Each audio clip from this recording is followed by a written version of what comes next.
নমস্কার, আমি শ্রী অভিজিৎ ভট্টাচার্য, পেশায় একজন সরকারি আধিকারিক। এর পাশাপাশি একজন আবৃত্তি শিল্পী ও অনুষ্ঠান সঞ্চালক।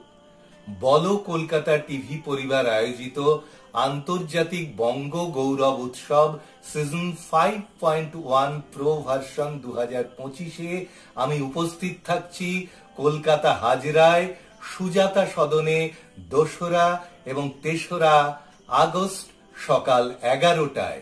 প্রবেশ অবাধ। আন্তর্জাতিক মানের এই উৎসবে অংশগ্রহণ করতে পেরে আমি অত্যন্ত আনন্দিত ও গর্বিত। কৃতজ্ঞতা জানাই বলো কলকাতা টিভি পরিবারের সকল সদস্যদের, বিশেষত এর কর্ণধার শ্রী সৌমিক সান্যাল ও প্রখ্যাত অভিনেতা শ্রী সত্যম মজুমদারকে, যার আমন্ত্রণে অনুষ্ঠানে অংশগ্রহণ করার সুযোগ পেয়েছি।